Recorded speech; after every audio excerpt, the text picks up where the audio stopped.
Wahi! Hello! I gotta sing a song. And Storny subscribed! 4 months! Yay! Thank you, Stornies! Hello! Well, hold on. I'm gonna sing, might as well sing the song that just showed up on my playlist, right? Hold on. What was the lyrics for this again? It's not my turn to die.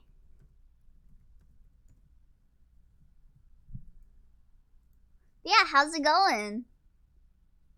Hello. Not first, but close enough. Hey there, Overtaker. Hey there, Barn. Hey there, Silk. Hey, I hope you're having a good day. Yeah, my day's going pretty good. Kinda slept in a bit, but I have awoken. Okay. Well, since it was sing a song, and not sing a song you choose. So I choose. Let me see. It was this screen. This is. Oh, my thing's a little cut off over there, huh? This is Not My Turn to Die. So Yori fan song. Don't even say anything. It just showed up on my playlist, okay? Wait, why isn't it playing? I can see the video, but I can't hear the music. Huh? Okay. I thought you're gonna laugh at me anyway. I'll copy that clip tune and laugh back in their face. Hey, do you know what a majority vote is? It's when the strong views trample the weakest. Oh, you don't like that? That's okay. You're a helpless sheep who will be dead soon anyway. So, shall we search together? Maybe we'll find someone's malice hiding in plain sight. If you don't trust me, that's okay. I know you trust a cunning tactic anyway. Hey, found a sinister secret. Good price of a few looming regrets. Are you okay? You look distressed. Just how long can you keep that rest repressed? So, while we wait together, I'll tell you how West Weeklies can elude our fate. Don't worry, you can trust me too. I'm the only one who won't betray you. Gloomy term overflows, suffocated by the all-engulfing zero. So, how far are you willing to go? If the odds are gonna laugh at me anyway, I'll copy that cool tone and laugh back in their face. Since the fate of this needs to get betrayed before anyone can, I'll throw that me away. The truth is I'm not enough to survive. I'll lie and I'll lie till the truth can't decide what's right. Whether or not you hate this me, it's not my turn to die.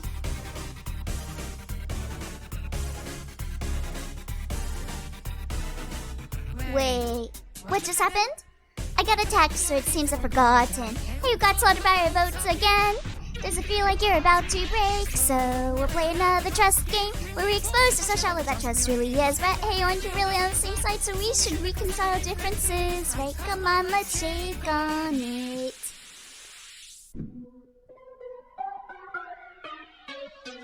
Then like smile, my 20 instincts go wide, and the psyche that I built gets twisted up inside, raising the price, another sacrifice. Sharing is caring, we're allies, right? Stare apart this twisted game, and this endless cycle of blame. Even though we're desperate, hopes are pointless anyway. The terminal overflows. This is my ally who believes her life's worth nothing. So Sheen, how long until that facade caves in? If the odds are gonna laugh at us anyway, I'll copy that cool tone and laugh back in your place. The fate of this needs to get betrayed, but I still couldn't throw all the weaknesses away. If the truth is only one of us can make it out alive, I've lied and I've lied, so it's better to kill me right, because I know you hate this me. It's my turn. If you're all just gonna laugh at me anyway, I'll copy that cruel tone and laugh back in your face. Since the fate of this needs to get betrayed, before you can again, I'll make you all pay. If the truth is I'm not worth enough to survive, I'll lie and I'll lie till I'm the only one left alive. Whether or not you hate this me, it's not my turn to die.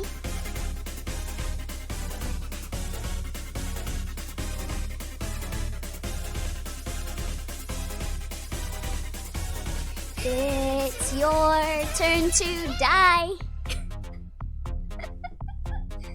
Dun, dun, dun, dun, dun, dun. I really like how this song goes through like all of the chapters of like Your Turn to Die.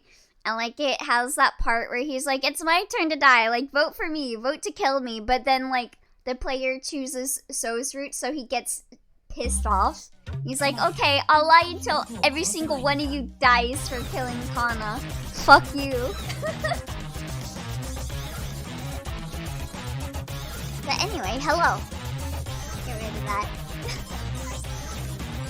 Gotta make the impossible possible. Hey guys, how's it going? Hey there, Linux. The bun is alive. He's always been alive. He's just been hibernating. Bunnies do that. Source, trust me, bro. Not even 5 minutes in and you made a dirty adult joke. Never noticed that the lyrics are in English. Yeah. It's like that one anime song that's in English, but you never notice till they tell you.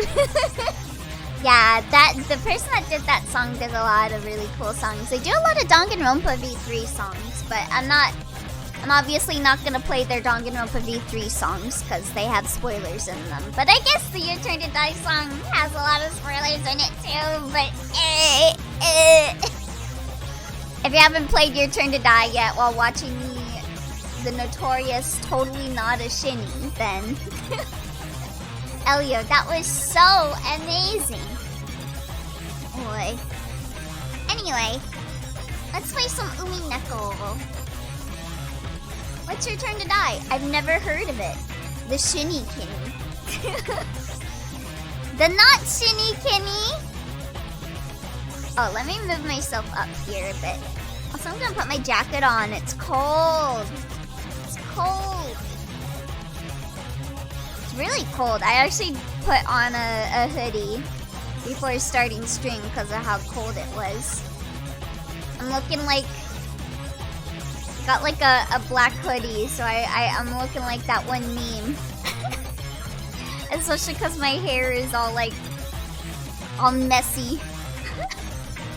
Anyway, get rid of the Your Turn to Die music. And let's play some Umineko. Are you a based Santa enjoyer, or are you a Santa denier? I thought Umineko was too powerful for your model. It worked last time!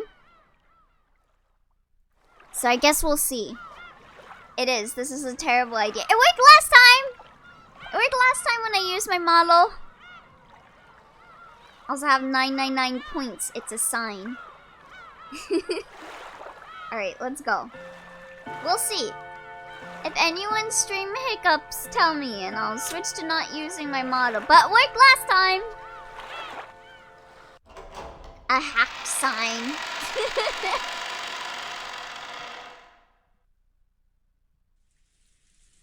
Alright. I forgot what was happening. I think they were trying to get Kinzo to go downstairs to go have dinner with them, if I recall. Indeed. In the time leading up to this day, this room has been carefully wrapped in a multitude of barriers. Even if her roulette chooses me, I will definitely repel it.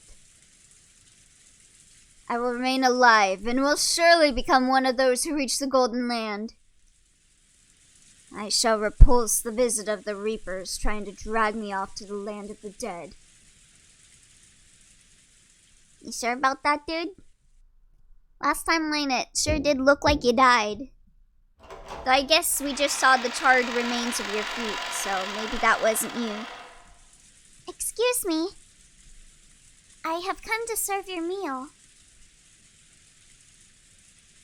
It's been a while that even I don't remember OMG. Yeah. Shannon entered the VIP room, bowing her head and pushing the serving cart. The young woman by the window, gazing out into the supposedly empty darkness, was definitely that witch. So, it is Shannon this time. Oh wait, we were playing with original images last time, so we're playing with new images this time. Oh, what's this song? How long it's been. Your face isn't nearly as pale as it once was. I can see you're no Kanon. I hardly recognize you. Thank you very much. Shannon solemnly prepared dinner. There were actually several things she wanted to ask the witch. Ooh, what's this part of the song? Ooh, I like this. But they were all jumbled up and she didn't know where to start. By the way, can you guys hear the game alright? It too loud, too quiet? Let me know. Her heart was also jumbled up, and she didn't even understand her own emotions. So, she could only do her job dispassionately, with everything still vague. I like this song, yo! However, the witch saw what was in her heart. You can't hide anything from a witch. This kind of gives me Atelier vibes. I feel like that's my go-to for every song that I say I like. That it reminds me of Atelier, but it does!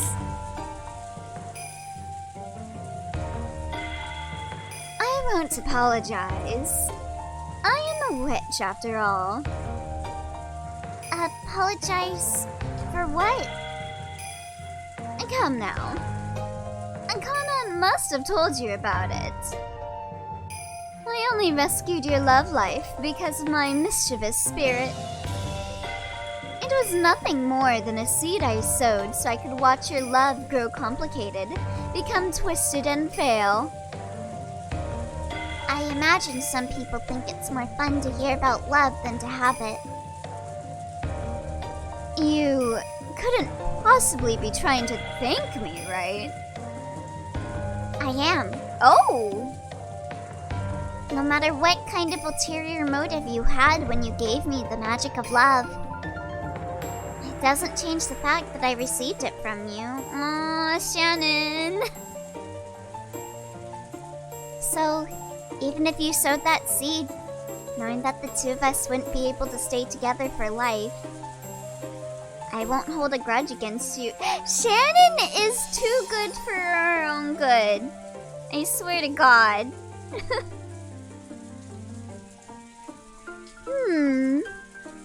It seems furniture is dull after all.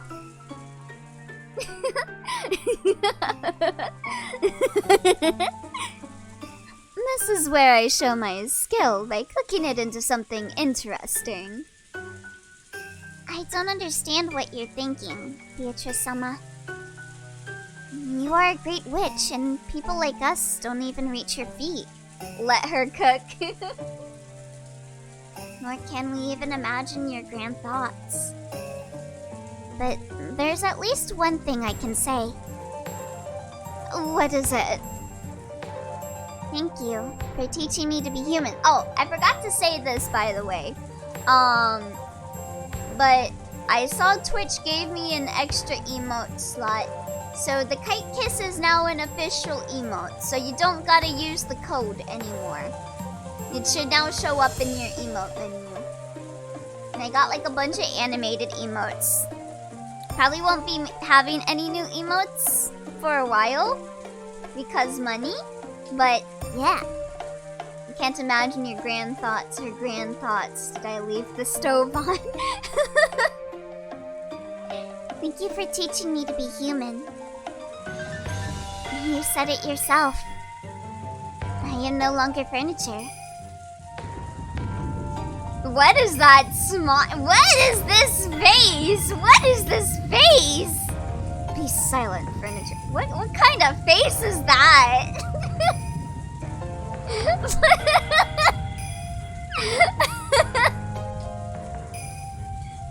If you were a true human, hearing the announcement of your death on the day that you were to receive an engagement ring should have you dancing around, mad with grief. Oh good, a new emote. Then I can do this. Wait, why does it look like she's like on the toilet, trying real hard to push out a poop? But what are you doing? Your face looks so enlightened, as though you've accepted everything. That's because I have. It's her girl failure face. Truly an anticlimax, furniture. No, I am not furniture. Be silent, furniture. I won't be silent. Because I'm not furniture. We love a girl that's standing up for herself. Let's go, Shannon. Are you saying you won't obey my orders? Furniture obeys orders. Let's fucking go, beast! I really hope we don't have to wait till the Answers arc to learn what is the deal with furniture. Yeah. But a human decides for herself whether to obey orders or not. So I won't obey your orders. Queen shit! We stand!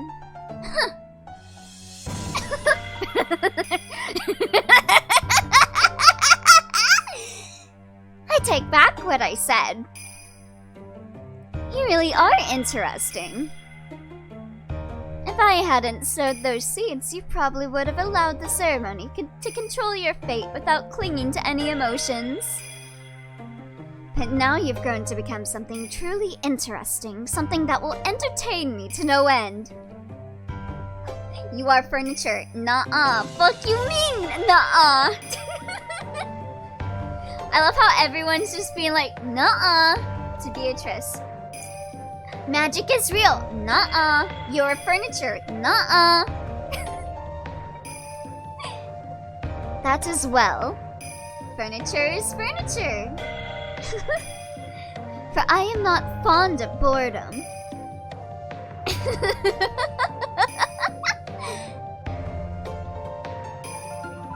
Dinner is ready. Here you go. Doesn't this look delicious? If Goda makes it to the Golden Lands, perhaps I shall commission him as my chief cook. I heard from Kanon-kun something about how, if I rejected George Shan's proposal, you promised not to make me a sacrifice. Indeed. I said as much. You would make an ideal potential sacrifice for the second Twilight. But because Kanon cried and screamed, asking that I spare you, I graciously listened to his words. Oh my!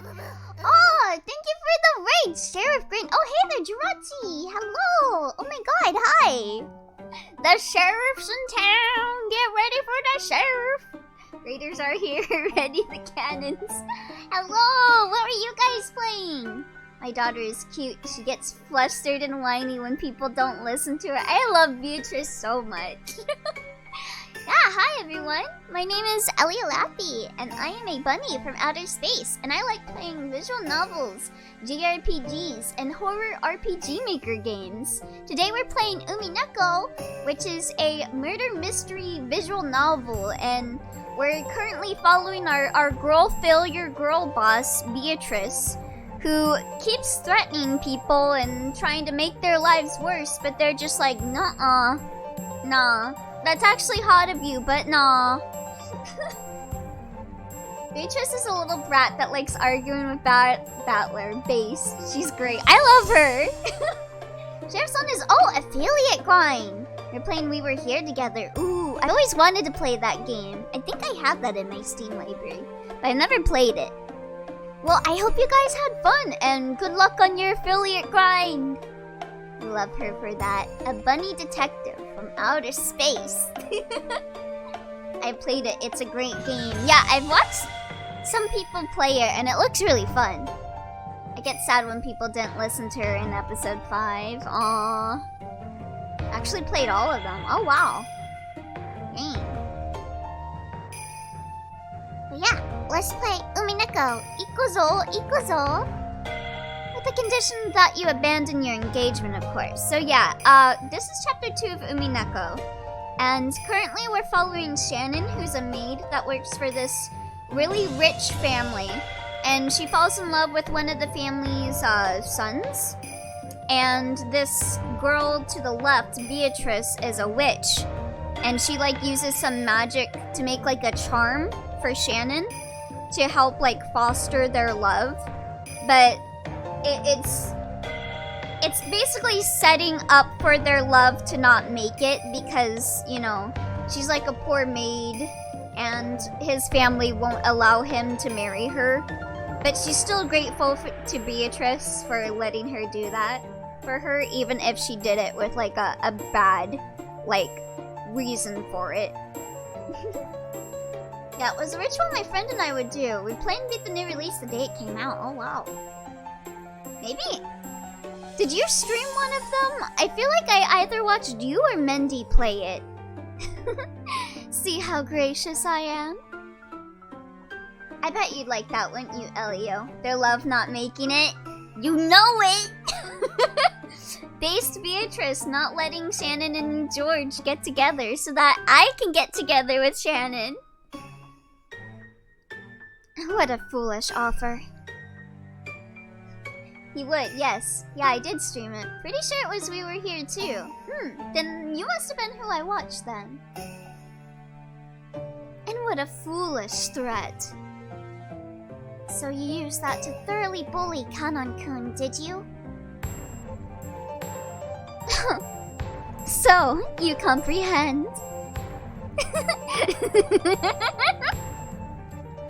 Apparently, Shannon had seen through it. She had apparently guessed at how the witch had bullied and humiliated Kanon with that horrible promise as bait. I made him crawl on the carpet and kiss my shoes.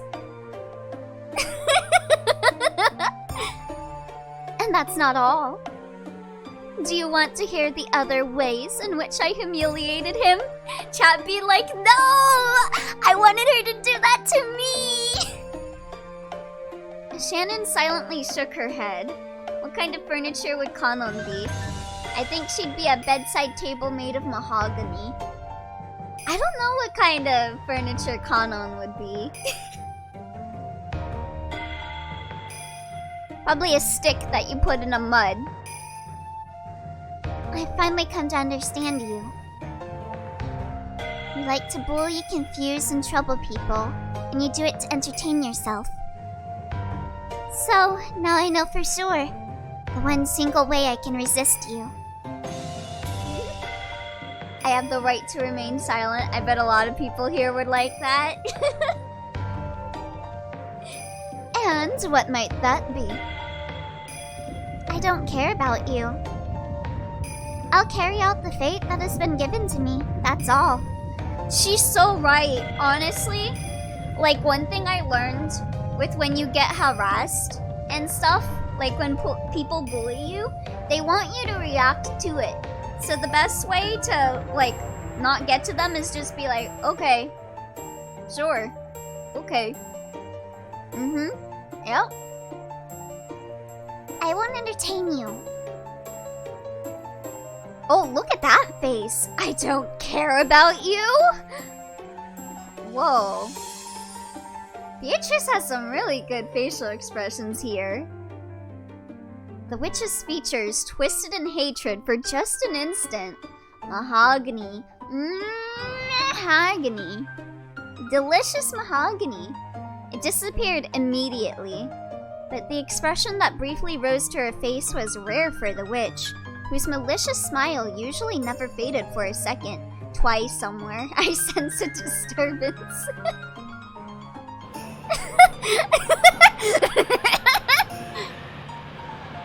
I see. So you might resist me in that way. Shannon, it's not too late to forge your own fate. How amusing. I simply punch the haters until they decide the pain isn't worth it anymore. How truly entertaining. She mad. I'll kill you. You and your lover both. If that's the fate you've decided upon, do as you will. I won't be afraid, and I won't stand against you. After all, I don't believe that the cruel fate that's coming is controlled by your will. We humans know nothing about fates that might come to pass in the future. Shouldn't this stream be in classic sprites? No, last Umineko stream was in classic sprites, so we're playing with new sprites now. That's why I'll live to the fullest until the last instant, following my convictions and the fate set before me. I fucking love Shannon! Let's go, queen! Forge your own fate! Don't let people, like, fucking control you. I love you! As a result, I have not been bullied in any way that matters. Moral of the story, I'd let Beatrice bully me. Fate is just a roll of the dice. Shannon having a protagonist moment. Love her. Shannon is the protagonist. Battler who? There's no malice in it. Even if you claim there is, I won't believe it. Fucking based. Love her. Also, thank you for the follow, Sheriff Grid. I'm so late to saying thank you, but thank you. Oh. So, even though you're quit being furniture, you have no fear of death. Somehow I peeked a bit earlier before dinner and you were praising her too. I come back and you are still saying that. She's just so amazing. I gotta keep saying her words of praise. She's so good. I love her. It seems you believe this will bore me, but you couldn't be more wrong. The thought of seeing whether you can hold on to that view into the last moment merely serves to intrigue me more and more. That's because Shannon is worth the praise. Yeah, she's so cool. I love her. Kakkoi.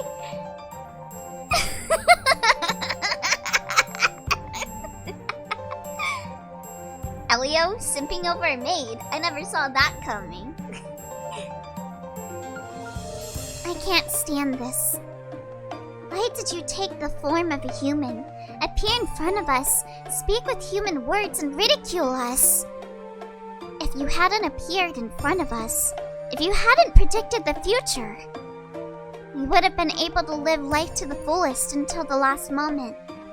It makes sense. I came with a reminder that there are Genshin codes because it's a special program. You make her sound so nice too. Oh, thank you. And yeah, I'll be sure to log in when stream is done to get those codes. That's what witches do. I live off your fates. Reigning as a high order. Being does over low order beings. I read that really badly, but okay. Your fates are nothing more than fragments. If I cut my hands together, I could scoop out as many of those as I want. Just like how, no matter what the beef cows I raise might babble, it doesn't change the fact that I'll be having them for dinner. Oh, thank you for the head pats. It was this button. Yeah! Can't bot chat. Oh shoot. Could some mods enable the stuff again?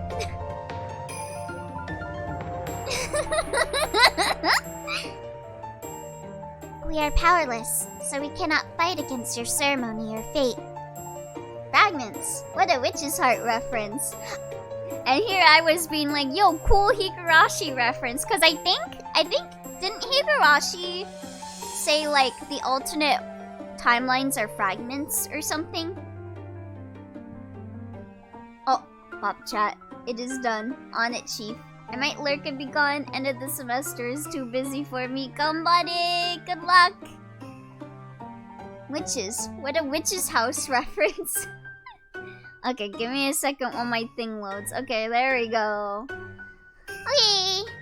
Time to bop, you guys. Bop me if you love feet. Well, too bad. Your text went out of the way before I even started bopping. Too bad. So sad. How house. What a House of Fata Morgana reference. I really want to play House of Fata Morgana. I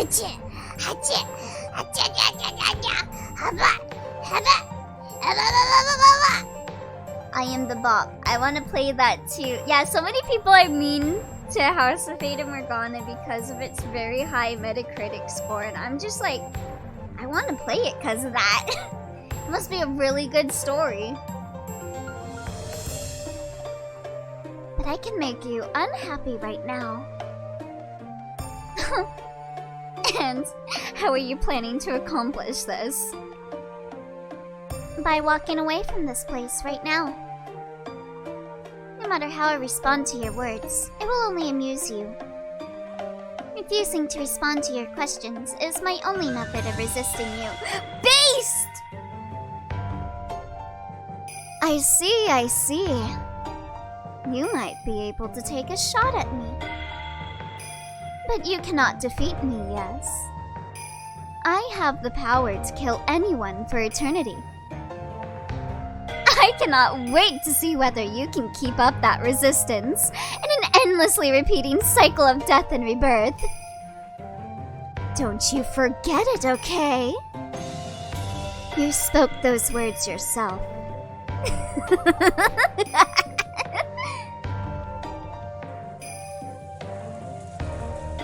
Well then, if you'll excuse me, I love you, Shannon! If you need anything, please call me. Shannon gave a reserved bow and faced away. With that gesture, maybe she really did take a shot back at the witch, just as Beatrice had said. Beast! She's so cool! She's so cool! Because when the witch called out again, she sounded a little more quick-tempered than she had before. Kanon thanked me. Can't you? Can't you thank me for bringing you your day of rest? Shannon just being like, I ain't even gonna talk to you. I ain't even gonna acknowledge that you exist. Face! Furniture may be happy when their day of rest comes. But I am a human. Oh my god. So, I have nothing to thank you for.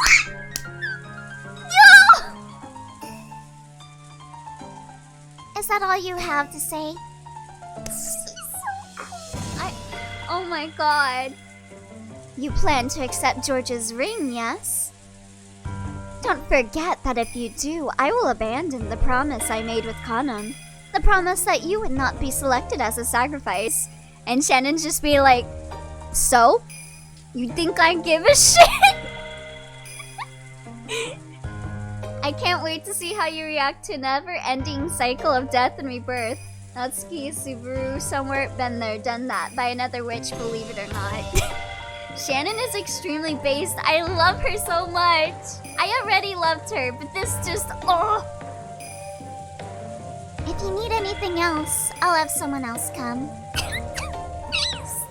She didn't even answer her question. She's just like, yeah, I got better things to do. I got a house to clean. If you will excuse me. A flat-out interruption. Shannon still hadn't answered her. Round of applause for Shannon. Oh my god, she's so cool. Stoic Shannon stonewalling her.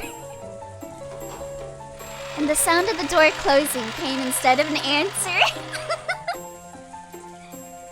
Shannon's resistance probably struck far more deeply into the witch than Shannon herself thought.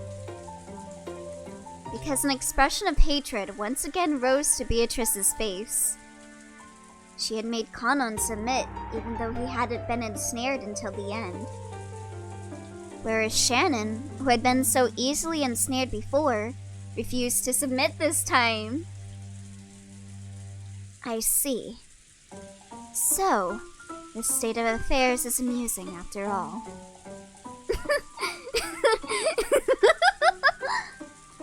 Perhaps I really am still young.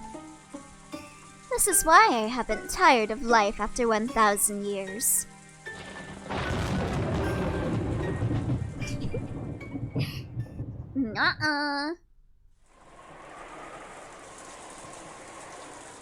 I aspire to be as cool as Shannon is. Oh my god. That was awesome.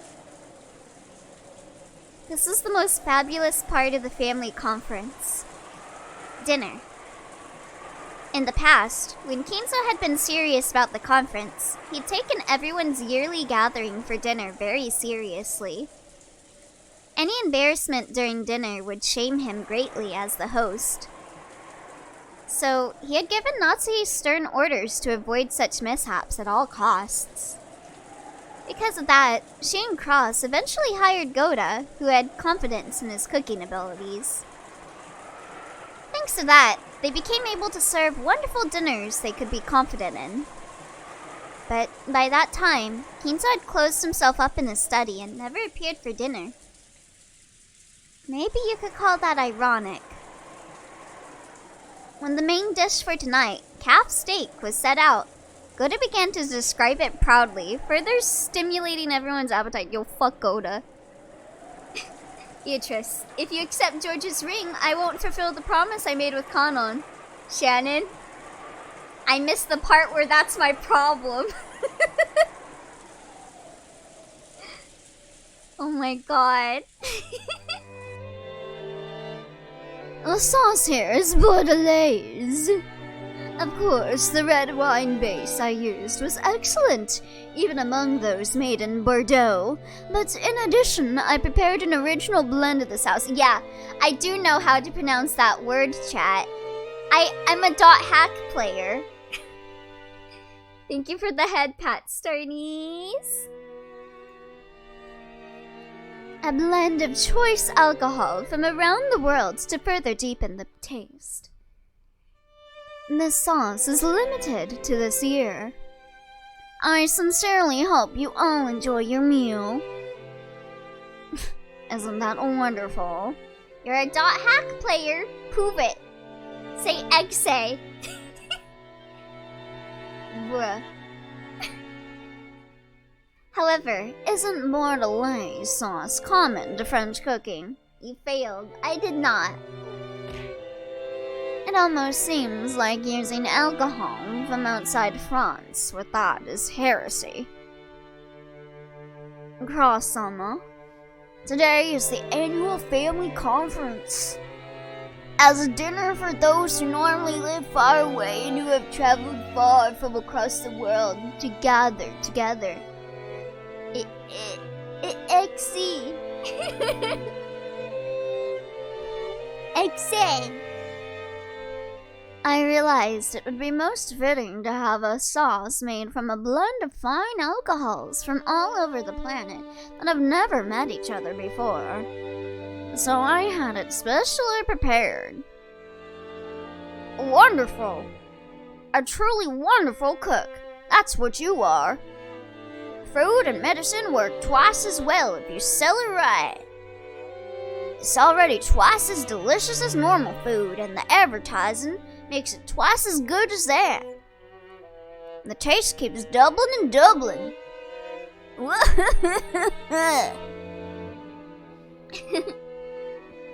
on, Nissan. That question of yours was obviously a plant. No doubt about it. You totally set Goda-san up to steal the show on that one. You think so? I thought there might be some people here who didn't notice that today's food was in the French style. After all, Ava just said that avoiding butter was a virtue, but that's the Spanish style. Oh shit, Ava's not cultured. Well, I guess they do share a border, right? That's not what I meant. Will you please not take a part of the conversation out of context and make stuff up? It's a very delicious sauce. Goda-san, you certainly are amazing. It is a great honor to receive your praise. And this is all thanks to Madam's habitual guidance. No, it was all Goda's idea. I only listened to the recipe and approved of it. Natsuhi, my beloved. It looked like the siblings quickly got into a loud argument about the sauce. But for the most part, dinner proceeded peacefully.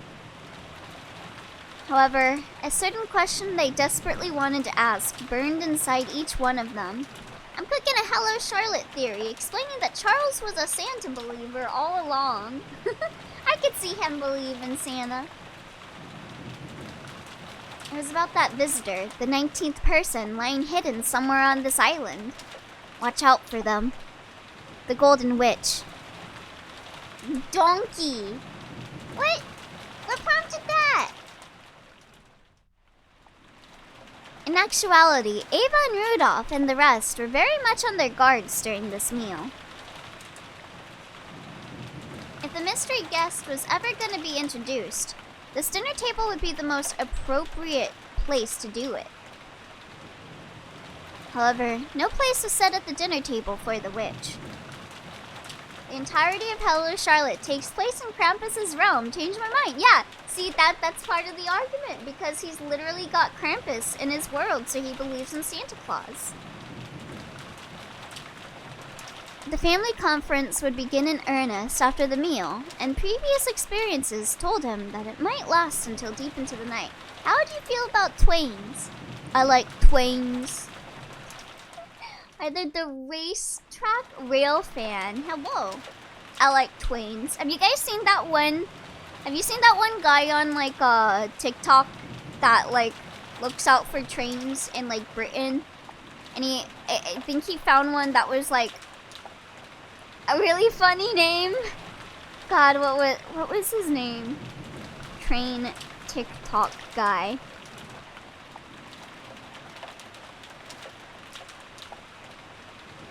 Yeah, this guy. Francis Bourgeois? Is that his last name?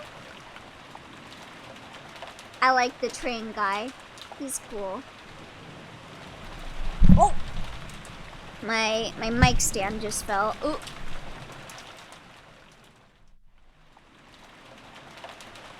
However, they couldn't imagine why such a person should be kept hidden until that late, if they were gonna be introduced in the end anyway. We've had bad experiences with trains in this stream, though that was an anomalous train. I like Midnight Train. So, Ava and Rudolph and the rest were starting to feel a certain suspicion. Oh no, not a train hikikomori. What do you mean hikikomori? Perhaps this guest was unknown even to Cross. Those guys are a plague. I don't tend to go on TikTok, sounds neat though. Yeah, I like the train guy. He's cool. I like his videos. If this wasn't an assassin called by Cross to give him an advantage in the inheritance problem, then maybe they should speak frankly to Cross beforehand, creating a common front to resist anything disadvantageous to the four siblings. If she was Kinzo's assassin, whose purpose was to keep the inheritance from being handed over to the four siblings, the enmity between Cross and the other siblings could only become a weak point that benefited the enemy. Those hoity-toity rich people with their fancy dinners and arguments, all my family argues about is who's currently cheating in face. Well then, please enjoy at your leisure. These guys are a plague, at least in Japan. There are a lot of trained people in Britain too. Oh, in phase 10. What's phase 10? When he finished explaining the reasoning behind the table setting and the cooking, Goda tried to leave the room, but Kirie called him to a stop with a small voice. The only time I ever get on TikTok is to check for Gandalf. I'm glad Gandalf got her Monday graham cracker this week. Yes, Kirie-sama. What is it? You like the Lobco train though? Okay, yeah, the Lobco train isn't good. Midnight Train, pretty cool. Please excuse me. I was under the impression we had company today, but can we be expected to join the... but can we expect to be joined at the dinner table? She had planned on saying it nonchalantly, but unfortunately it reached the ears of Natsuhi, who was sitting in the next seat over. Gandalf baby was happy. They better keep giving Gandalf her graham crackers, or I swear to God. It seemed that Natsuhi had heard it as, even though the guests are here, why hasn't the host come to dinner? In other words, that Kirie had asked whether Kinzo was gonna join them for dinner. The family head is not at his best, so he said he would take dinner in his study. There's a very special breed of nerds that are obsessed with trains in Japan, and they stand all day in train stations with a camera only to get a photo or video of a train arriving, and they get super angry if any unlucky soul gets in the middle of the shot by accident, sometimes even violent. Dang. That's crazy. I believe my husband explained that in the beginning, but they wouldn't be called train hikikomori. Wouldn't that be like train otakus then?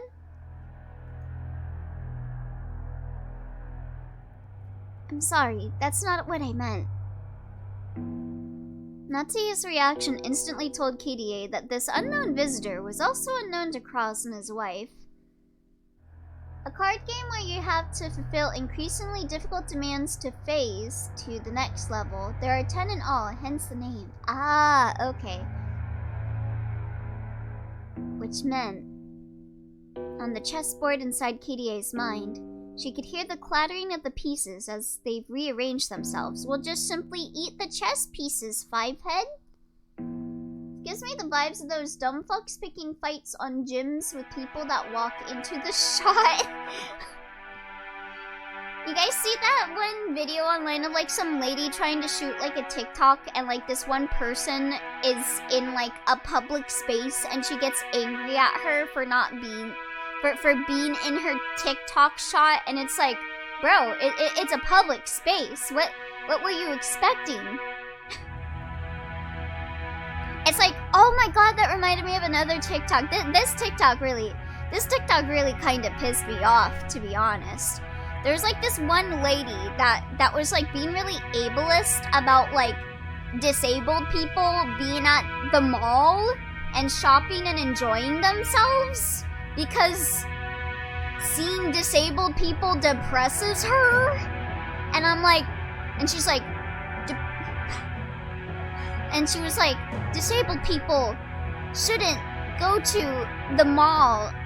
And like she was implying that it's not like a public space and that like only her and whoever is like qualified to go to the mall. And I'm like, my dude, it is a public space. Anyone can go to the fucking mall. In fact, if you like, she was trying to say like, oh, disabled people shouldn't go to the mall. They shouldn't be allowed to go to the mall because they're depressing, and I hate seeing disabled people. And I'm like, bro, do you know how many people are disabled and like they're called like invisible disabilities, like disabilities that like you can't tell. Like me personally, I am considered like maybe I'm using the wrong term for it. It was like invisible disability or something like that. But like me myself, like most people would see me and just be like, oh, that's some kid. But it's like, no, it's not. And like if you were to outlaw people going to a mall because they are disabled, I can almost guarantee you more than half of the people that go to malls would no longer be there. That lady was so, like, such an asshole and so dumb. There's a special name for them, but I only remember train hikikomori. Well, hikikomori specifically means that they don't go outside. Like, a hikikomori is someone that shuts themselves up in their house and never goes out. Could maybe say neat if they don't have a job. But hikikomori implies that you don't go outside. What do you mean, we have company? Battler, who had been sitting next to Natsuhi, seemed to have heard Kirie's words without misunderstanding them. How dare people have fun in public? Yeah. That's so funny. Yeah, it sounds like a scumbag. Yeah. Disabled people must be kept away from polite society, according to her. Me just sitting here being like, I wonder if she has like a narcissist problem or something. She should get checked out. It would be really funny if she got diagnosed with like, what do they call it when you're like really narcissistic or whatever, and then she's like, oh no, I can't go to the mall now because I hate disabled people.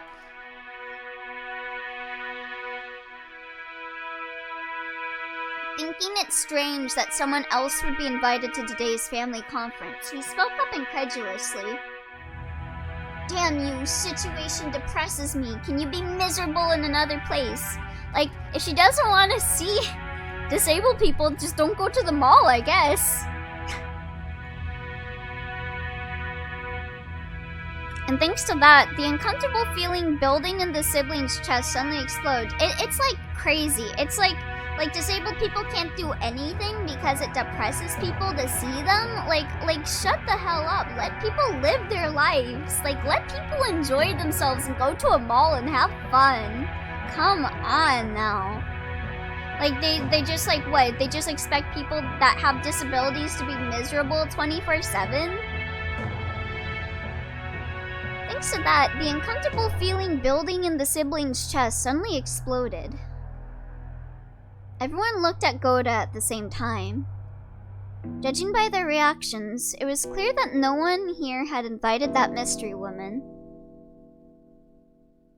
For an instant, Goda was startled to find everyone's gazes gathered on him, but because of his naturally vain personality, this actually gave him a feeling of superiority. He probably would be that person on TikTok. Goda gives me the vibes of someone that's like, oh, I don't want to see a disabled person because it depresses me. Seeing disabled people makes me sad. Can you please not be in public? The person in question is saying this. Disabled. What is this? Disabled people. This dumbass. I'm gonna pay you $100 to fuck off. Well, if I accepted the $100, where would I even use it? It's not like I can go to the mall and use that $100. Fuck you. Therefore, he answered in an extremely calm and graceful manner. Like, they will allow deaf people to enter the mall because they don't have a wheelchair or a cane. Honestly, fuck them, yeah. I could use $100, honestly. Yeah, some people just have awful opinions. Yeah. It's really, really shitty. That is correct. I'd simply take the money and remain where I was, because why should I respect someone like that? Yeah. Be like, yeah, okay. I won't go to the mall if you give me $100. Gets $100. Wow, I got a bunch of money. I'm gonna buy a bunch of shit at the mall, thanks. Our guest wanted to eat alone in the VIP room and is being served there. That extremely graceful and reasonable response of Goda's made it obvious to everyone that a 19th person, a visitor, existed, or probably happened, and I'm using all the benefit of the doubt, so that she had a raw, intrusive thought, and instead of reflecting on it, she made a TikTok since they are so quick to produce. She sounded like, oh my god, like, her TikTok was just so... I'm not gonna look up her TikTok, because I don't want to give her views, but...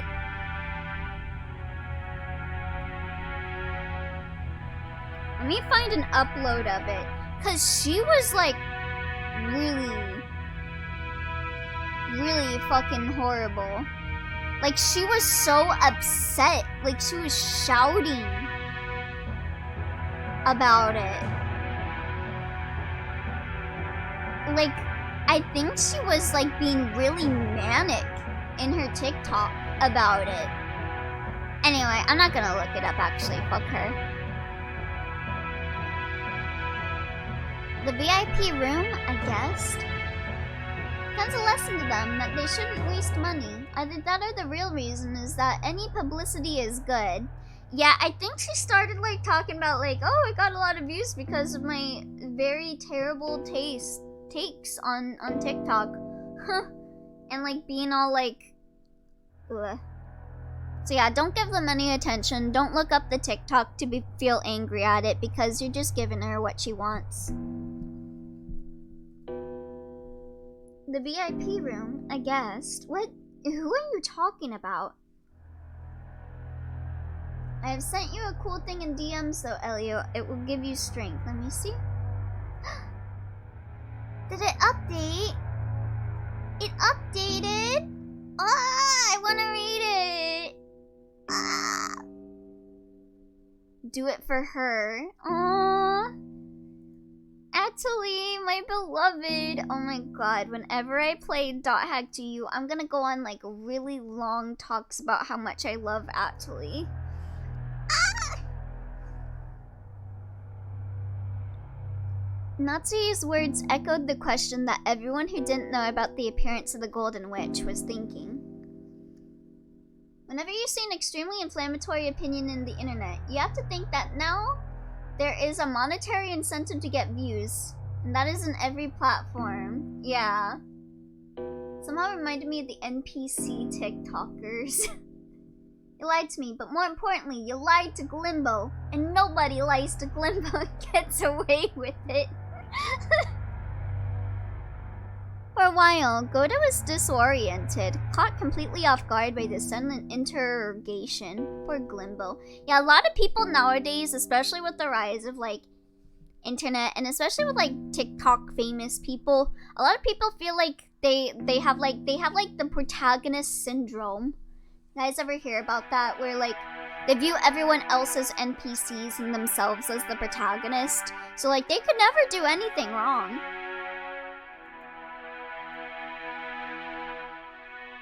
This was a guest who had been treated with such deep respect. He hadn't imagined that Kraus and his wife might not even know about her. The guest is, Beatrice-sama. Protagonist doesn't mean hero, and I think these people need to learn that, yeah. It is not the NPCs Overtaker was talking about. Yeah, well, I was thinking about it. I'm the main character is peak cringe. Oh god, I can only imagine. Oh. Yeah, like people will just like legitimately say that they're like God and stuff. And it's... Oh, god. Beatrice! See? See? Beatrice came! Maria had been telling the other cousins over and over again that she had met Beatrice that day. Sorry to them though, cause I'm actually the main character. Y'all may be the main character, I'm the problematic fave. So who's really winning? I'm not the protagonist, but I am the problematic fave that is very morally gray that everyone makes content about and comes up with really bad headcanons about and claims it to be the truth. So who's really winning? I'm getting kinned. You're not getting kinned. The cousin had answered flippantly, but they hadn't believed. Reminds me of cursed knowledge. So their eyes grew wide. Ooh, spotted. No, don't you dare. Sorry. I am, because I'm dating the problematic fave. I totally thought you were joking, Maria. So, she really was there. You know, I mentioned curse knowledge and my keyboard disconnected. Maybe it's a sign, a dot hack sign. Let that die. Yeah, no more curse knowledge. By Beatrice, you mean that Beatrice with the gold? I've been saying she exists the whole time. No one believes. Sorry, Maria-chan. That's not how we meant it. After learning that everyone had doubted Beatrice's existence, Maria, who had been in a good mood all day, completely lost her temper. It's a Lethal Company stop sign coming towards the soft spot on your head at 15 miles per hour. I keep hearing about how, like, the stop sign is the thing that keeps killing people in Lethal Company. George, who sat in the next seat over, tried frantically to calm Maria. Goda, is this some sort of dinner entertainment?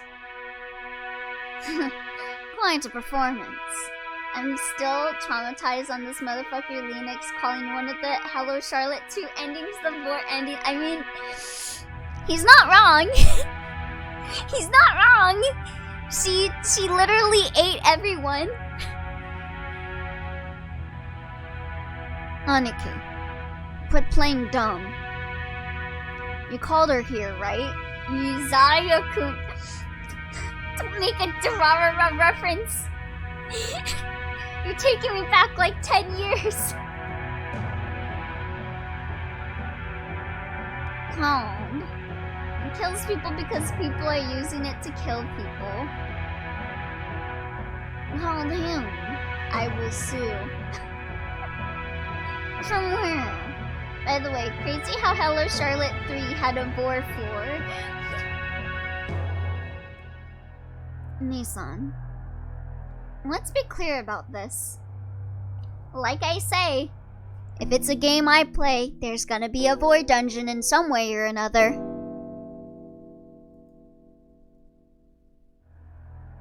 Who is she? Surely you aren't gonna tell us it really is the Beatrice from that portrait, right? I don't have a clue what you people are talking about. Where ending is the true ending? Goda, you really aren't joking, right? And you didn't even play Delirium. The fucking game is vor galore. Yeah, that one was all about, like, meat worlds and stuff. And eating. Eating and meeting. I was just ordered by Genji-san, Call for Genji. If that's the case, when can I expect to run into the 1-bit heart vor dungeon? Trying to think, was there anything close to a vor dungeon in a 1-bit heart? Maybe if you do a specific person's event, you can maybe view that as a vor dungeon, maybe. Immediately. Yeah, I don't think 1-bit heart had a vor dungeon. Damn. When Nazi yelled, Goda sped out into the hallway. Hot ramen lady, got it. Your Turn to Die had the vor dungeon. With that one bad ending you can get by doing that one game where the thing eats you. The sound of the door being thrown open was the spark that suddenly set the dinner table ablaze. I will get added to the soup. Did you ever play Ocarina of Time? I did! I actually used to play that game. There was like this one, like I used to live in this apartment complex. And I remember I was really close friends with this one guy. What was his name? I think his name was like something like Taylor or whatever. And we lived in the same apartment complex and we were like the same age.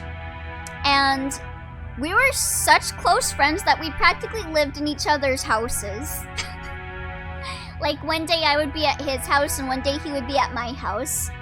And we would play Ocarina of Time all the time. But like I was scared of the skeletons that would come out and I was scared of the redeads. So like I would only play it with him, or if I played it by myself, whenever I heard the wolf start crying, I would run over to his house and be like, "Come over here right now! I need you to play the Song of the Sun." Cause just hearing the wolf howl made me scared.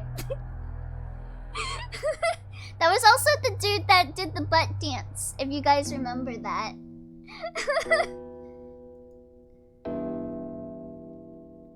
He was a cool guy.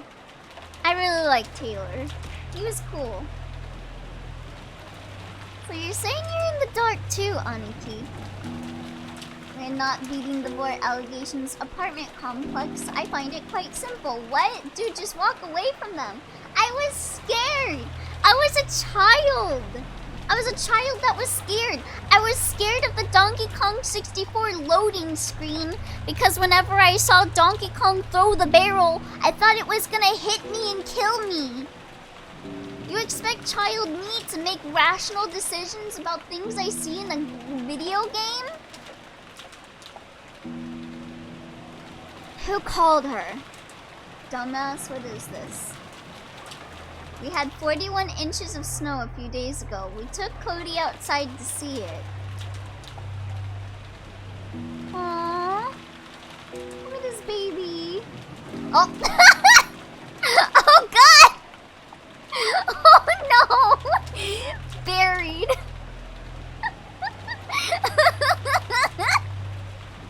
Oh my god. Holy shit. Orange cat behavior. Dumbass, dumbass.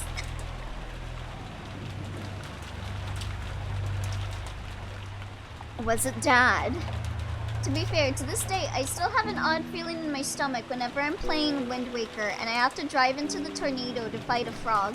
So I do not blame you. I just judge you heavily. Yeah.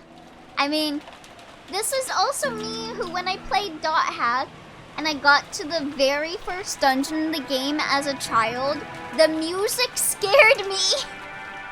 And my mom was taking a shower and I was scared of the music. So I did not play it. I just sat there on my couch and I was curled up into a ball. And I was like, what's gonna happen? It's so scary. And I waited for my mom to get out of the shower to watch it with me.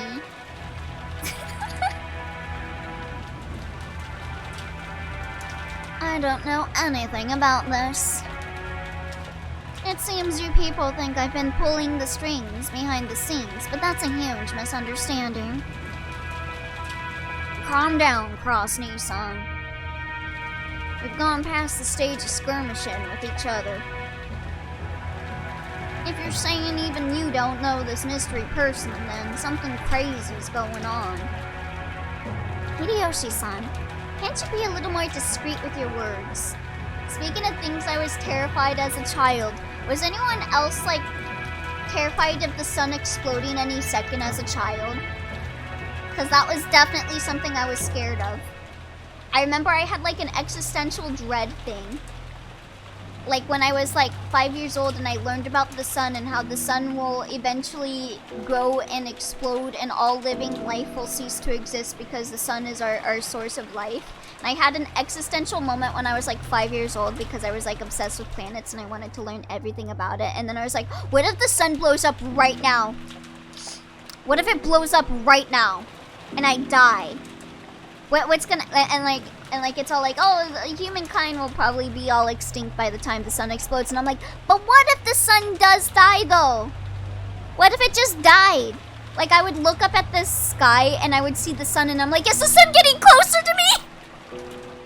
Is the sun getting closer? Is it gonna die? Is it gonna swallow us up? Am I gonna die? Is the sun gonna kill me? I mean, I was afraid of a lot of things as a child, but not that. I never thought of the sun being scary. Yeah, I legitimately thought the sun was getting closer because I read about the sun growing and then exploding and then killing the universe. And I would look up at the sky and I would see the sun and I'm like, that looks a bit closer. It's gonna get closer. It's gonna, like, rapidly encroach us and kill us. Like fucking Sephiroth using Meteor on us. Easy, don't die, cope. The idea of the sun transforming in a red gigant was scary, but I knew I would never see it. I was just like, they say that it'll happen in millions upon millions of years, but what if they're wrong? What if they did the math wrong? I do the math wrong. I thought that 3 divided by 1 was 27. What if they did the math wrong?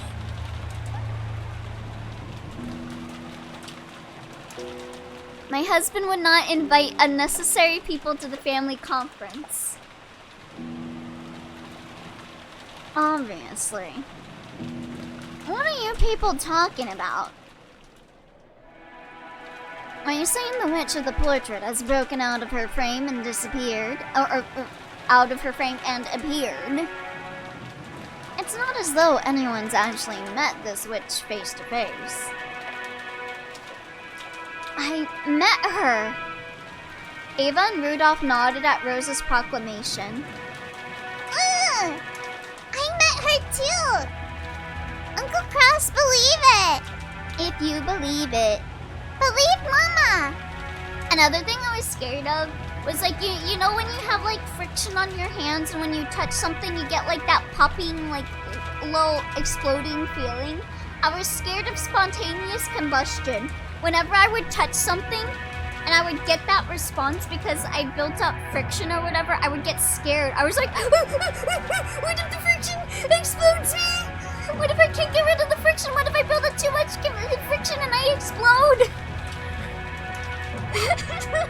So like whenever I would touch something, it would do like that thing with the friction. I would freak out. I would be like, I can't touch anything. I can't touch anything now. I'm gonna explode if I touch something.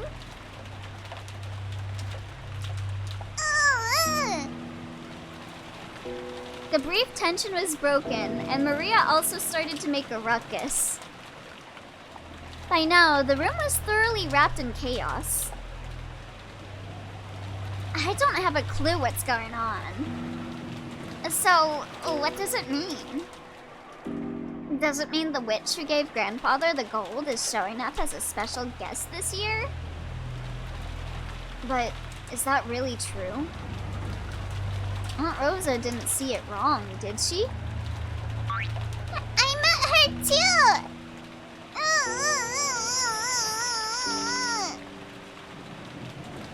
Aunt Rosa, are you sure?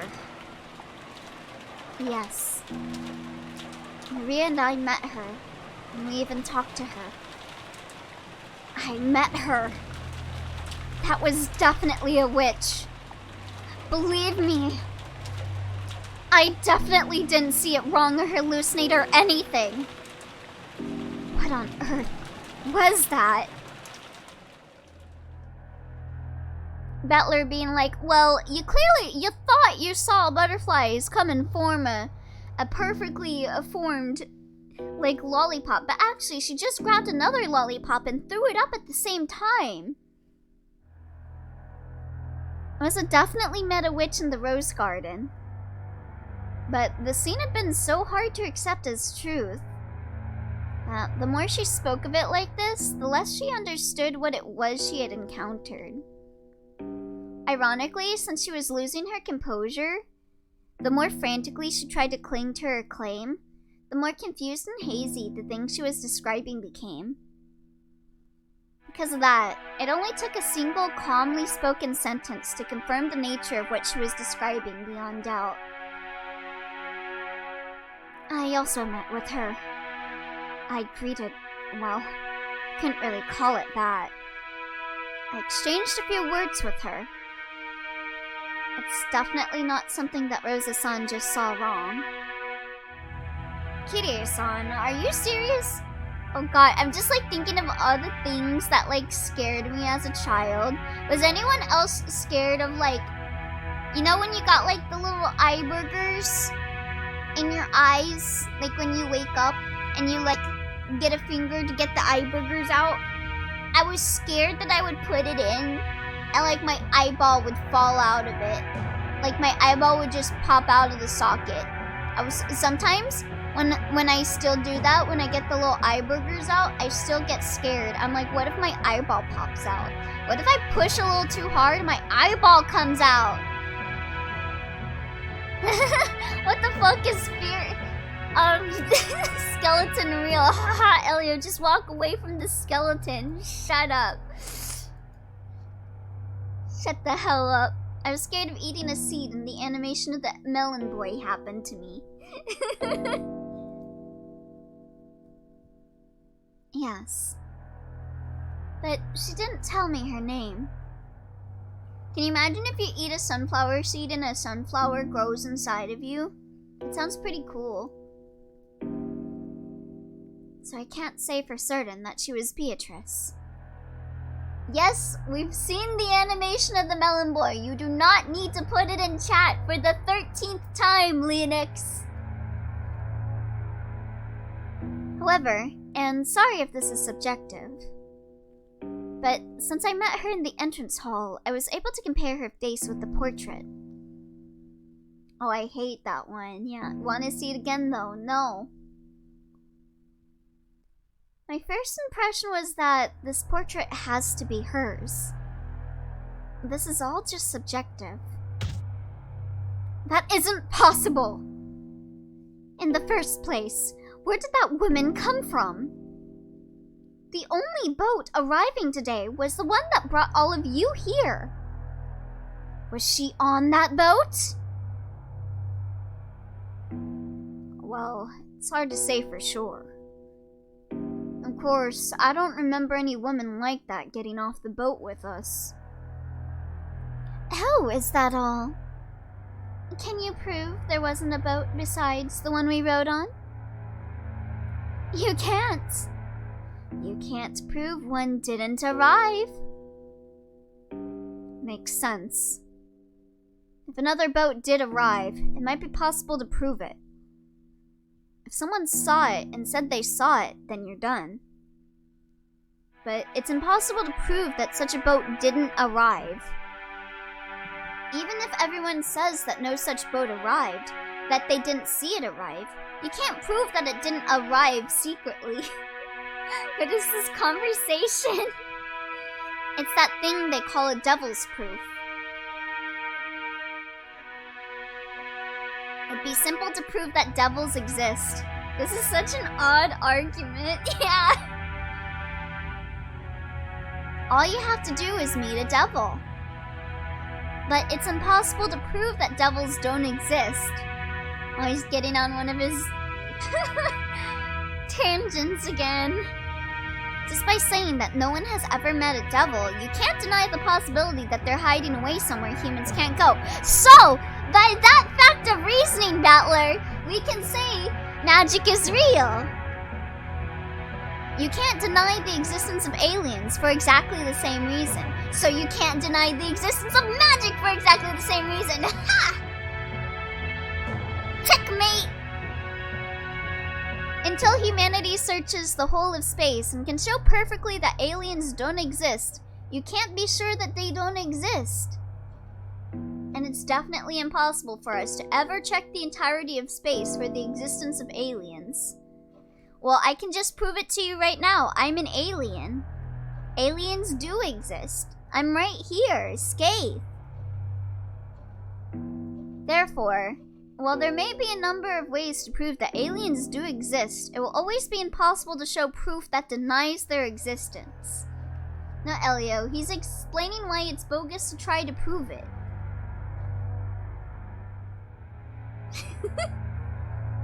So, any discussion about there being a second boat would just be a waste of our time. She wasn't on the boat with us. Not much is a fact, so she must have arrived on this island through some other means. That's why I continued to be like, when they were like, oh, there's no way for her to arrive on the island. I'm like, how do you know that? You guys only explore like one teeny tiny part of the island. She could have been hoofing it out in the wilderness for years at this point, and you guys wouldn't know because y'all don't explore the island. That's right. There may be no need to discuss how she came here. What's important is that she's actually in this mansion now, and doesn't feel like having dinner with us. Okay, let's review. Right now, there's another guest on this island, other than the 18 people with the Yoshida-miya family.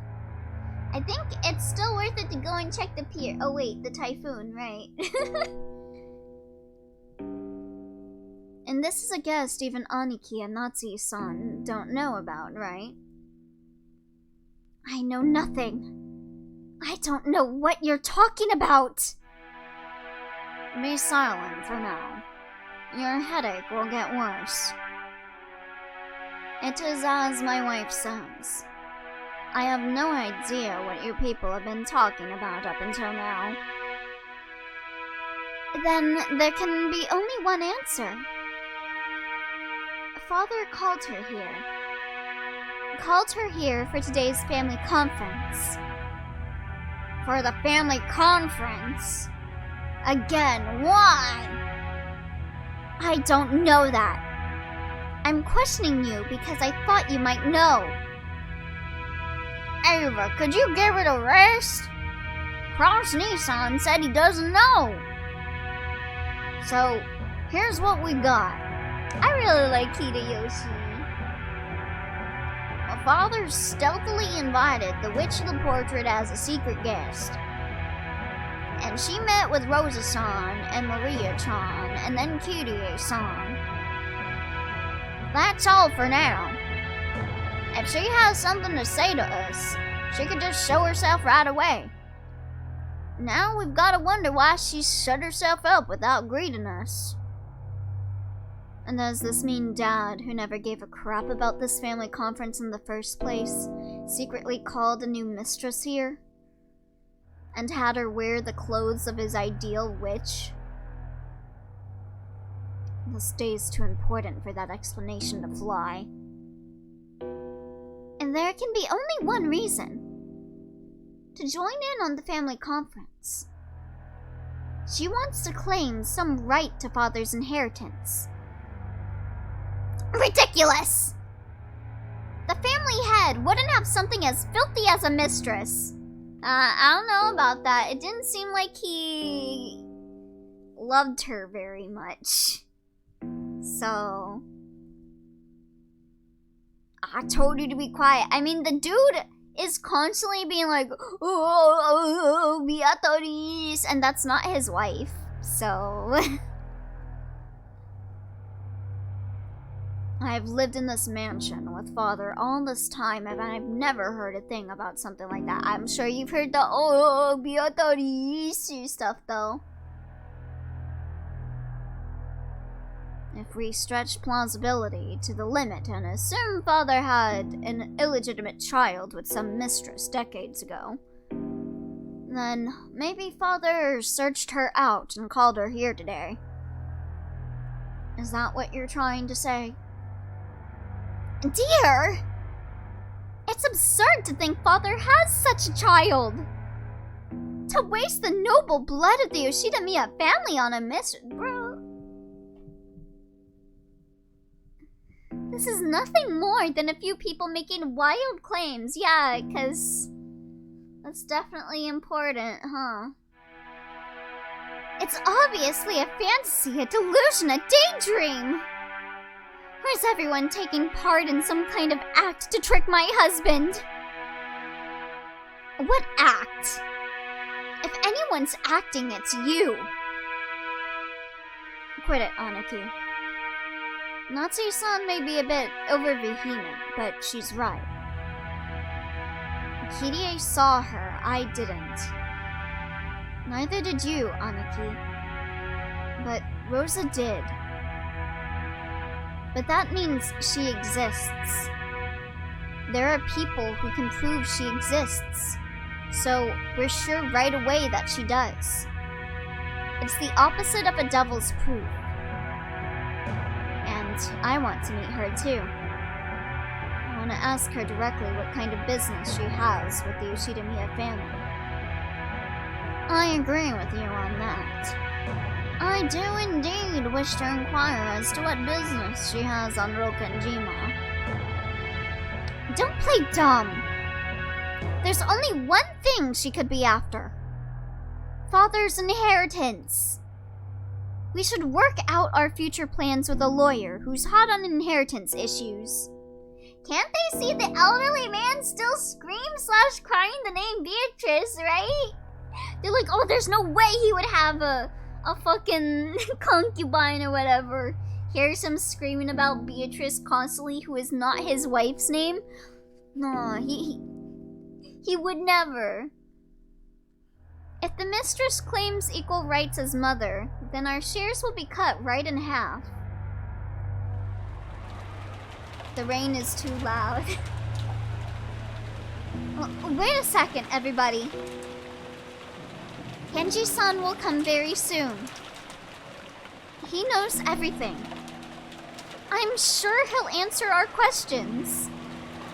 Until then, let's stop talking about this. Hey, you, kids! Sorry, but the adults have to start talking about something complicated. IDK Natsuhi, if his own kids are pretty sure he had a mistress, I think it do be kinda telling. Yeah. Return to the guest house. Rosa yelled at the children, slightly overcome with emotion. The children didn't understand why they were suddenly being yelled at this time, but Ava and the rest realized it too late. They were talking so bluntly about the filthy topic of the inheritance right in front of the children. Of course they wouldn't want their children to remain. So they all immediately agreed with Rose's plan. Yeah, we don't want our children to think we're assholes by being assholes and talking about the inheritance of a guy that hasn't died yet. But that's right, just as Rosa-san says. George, take all the cousins and go back to the guest house. You all play nice together, unlike us who are gonna be threatening each other. George, do as you're told. Take all of the cousins and leave right now. Oh, wait a second, Mother. We still haven't finished eating. And dessert hasn't even come yet. We will have Goda-san take dessert to the guest house. So leave. Jessica. From here on, the adults will be talking together. Go. Sure. Do not go.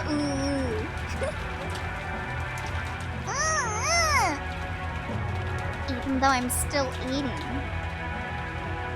Well, guess I won't be the only exception. Thanks for understanding, Butler-kun. But you sure are lucky. Huh? Why? Can't have shit in Rokenjima. I'd want to leave if I could. Based. I bet. I'll let you adults enjoy your happy family chat about the inheritance. God, I can never, every time. Why is this tie like glued to her shirt? Yeah, I was about to go off on a tangent like that too, some dwarf. Every time I see her sprite with the new spikes, I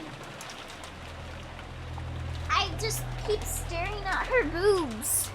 Like, what is wrong with them? Why are they like that? Why is her tie like that? Why is it specifically tied to her underboob? Like, what?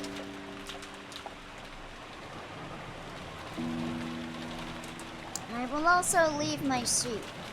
At any rate, it appears my turn will not come tonight. Nanjo quietly rose to his feet. The gotcha sprites are so stupid. The gotcha sprites. Oh, that's what these are called, yeah. From his seat in the farthest corner, he had been calmly watching the whole discussion without butting in. Well, yeah, it's meant to kind of spill into the cleavage. That's a woman in suit charm point. But it's like ironed to her shirt with no physics. Surely that reason of his was very adult. Just what you'd expect of a calm, old gentleman. I think she has a clip below her boobs holding the tie. Yes, she does.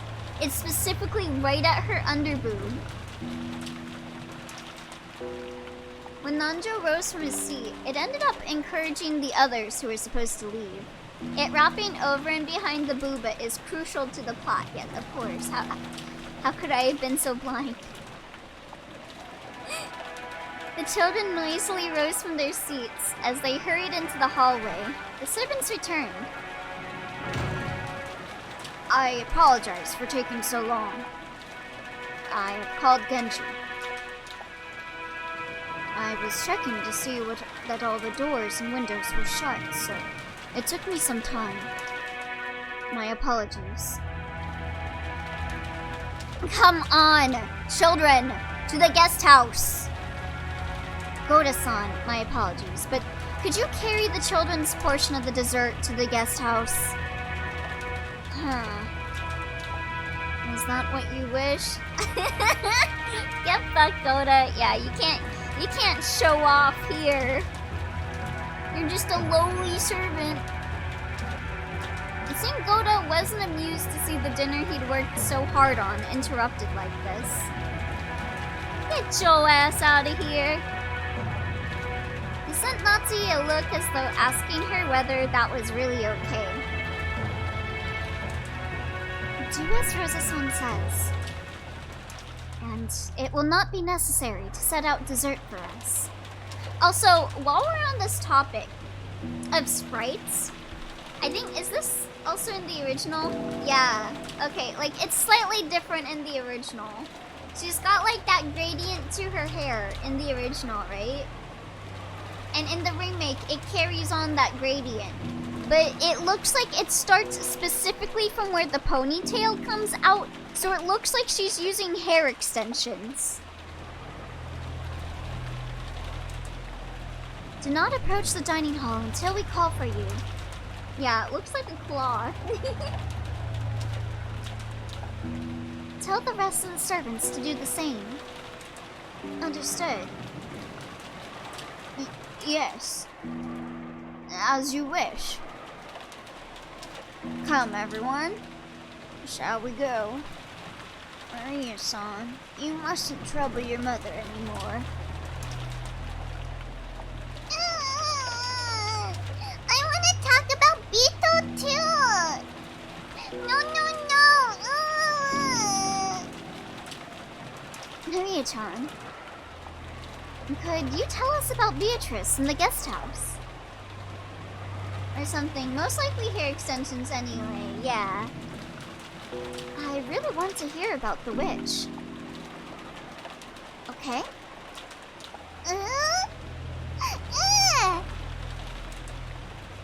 You're pretty darn smooth, George Nissan. I'm impressed. Are you sure you don't have kids? You're too used to this. George's words had completely restored Maria's good mood, and now she took the initiative, telling the others to head on to the guest house. That's why I love Maria. She's a Beto enjoyer. She's really cute. Let her enjoy her rich stories and everything. I think one of my favorite things about people is when they are like really into a hyperfixation and they like go off rambling about it. So I always get sad when I see other people like talking about like their hyperfixation and then people are like, man, shut up. And I'm like, no, keep talking about that hyperfixation. I don't know what this is. You can keep talking about your enjoyment of sticky notes and the history of sticky notes. That is why you enjoy it so much. Please do. I'm listening. It looked like Goda didn't like being kicked out himself, but he couldn't disobey Natsuki, so he left the room with Battler and the rest, closing the door. Is there some way I might be of service, everyone? Yeah, that there sure is.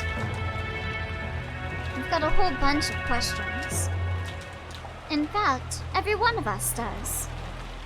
So much that we almost want to have a lottery to see who gets to ask first. But no matter who wins the first lottery, the first question will be the same, won't it? That's right. Genji-san, answer me honestly. Who is this person called Beatrice in the VIP room right now? Oh, Beatrice. That's what she is. Wonder if she's gonna walk in now.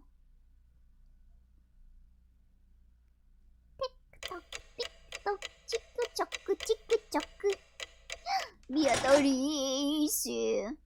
Passion is a magnet for certain kind of people. Yeah, I don't care about the chaos in Sonic Adventure, but go on about your hour-long video explaining the fucked up secret mechanics they have, right? I've watched so many videos about stuff I don't care just because I'm like, I like this guy's energy. Hideyoshi's claim that advertising doubled the taste was apparently right. Yeah, people like passionate people, yeah. After being chased out to the guest house, the kids in Onjo had gathered in the cousin room and were eating the cake that Kumasawa had bought for dessert. It was both wonderful and high class, topped with lavish amounts of cream, and decorated deliciously with fruits. But delicious as it was, it didn't taste quite as good for some reason. Without Goda-san selling it, it isn't nearly as good. Yeah, take that, Goda-san, you bitch. Your cooking ain't that good anyway. And if we asked Kumasawa-san to sell it, she'd just say it's made of mackerel. Ew? Really? You can make cake from mackerel? That's why I love 5+ hour iceberg lore videos. Blessed and most of the time useless knowledge. Yeah, I love watching iceberg videos. I was watching one on like Harvest Moon like a couple nights ago. They're so good. Absolutely. And as you can see with this very cake, if you mix the squeezed juice of mackerel with flour and eggs before cooking, it comes out all fluffy.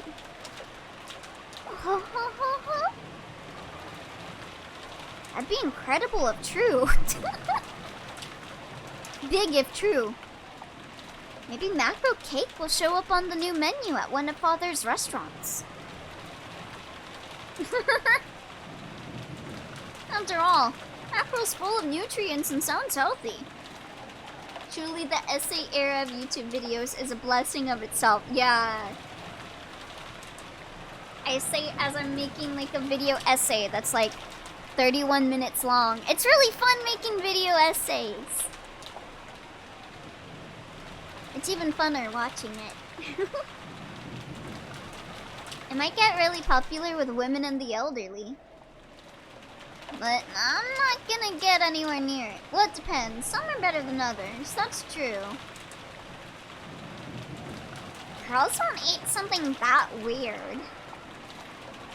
Even the elderly would wish to decline. But it's delicious, you know. Kumasawa was really cheering up the mood with her classic mackerel jokes.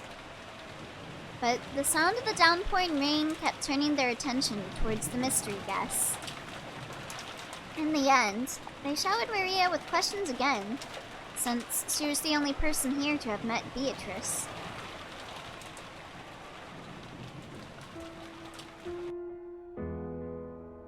I can't believe she was actually telling the truth. You made it sound like, though you never believed it, this Maria meets a witch business isn't news to you. Yeah. I thought it was just one of those fairy tales you'd expect from a dreamy kid that age. She exists! Beatrice exists!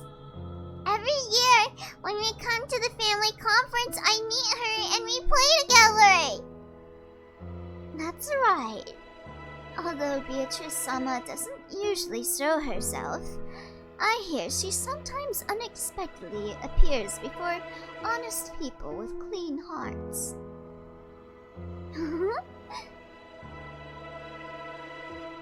Beatrice referred to that character in the fairy tale about the Rokanjima witch. Really? You don't say! I totally don't know anything about that. Please tell me about that, Battler. To keep Kinzo in a good mood, the family and servants acted as though they believed in the witch of his delusions. That's how Rokanjima's fairy tale, maybe ghost story, come into being. Are you sure they don't actually believe in her? Magic is real. Ooh. To the family members who knew that backstory, the fairy tale of the Golden Witch wasn't something to be taken too seriously. However, they were never able to say that out loud in front of Kinzo. Because of that, the legend of the witch carried a lot more weight to someone like young Maria, who didn't know the story of how it had come into being. That's why Maria believed in the legend of the witch. She accepted it entirely. That was only natural for an imaginative girl who believed in witches. So, people had avoided saying things that would betray her dream. Yeah, don't hurt her feelings! On the contrary, they had worked together to say and do things that would help liven up her dreams without her knowing. So, when Maria-chan was showing us that candy that supposedly came from Beatrice, I figured someone subtly slipped it into her handbag. I've done similar things a few times in the past. Secretly placing sweets somewhere. I imagine even Kumasawa-san, or rather, all of the servants and everyone in the Yoshida-miya family has done it once or twice. God, I keep messing up on his voice. I keep giving him the Hideyoshi voice, which is yeah, I'm a country bumpkin. But no, he's just an old man. It's just my old man voice, Elio. So, if it'll make a small innocent kid happy, you might place a sweet somewhere and have everyone join in on keeping the secret alive for her. Come to think of it, I'll bet you do that kind of thing all the time, George Aniki. Who knows?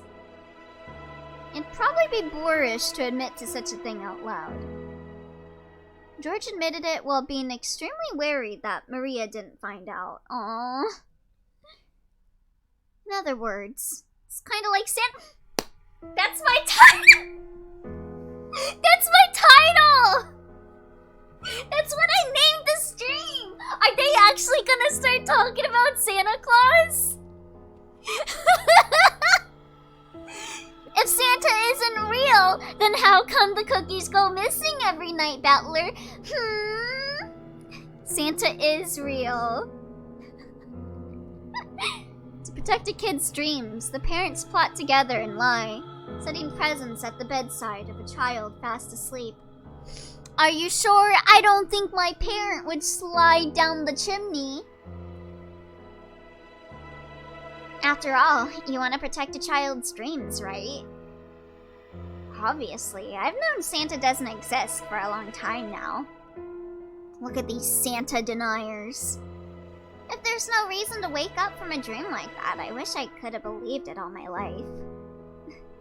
I never noticed the name of the stream. Because adults know that the world is filled with terrible things. Big Boss believes in Santa, and that's good enough for me. They all want to at least protect the pure dreams of a child. Beatrice exists! Exists! Yes, and Santa exists too! Yes, she does. Beatrice-sama does exist, right?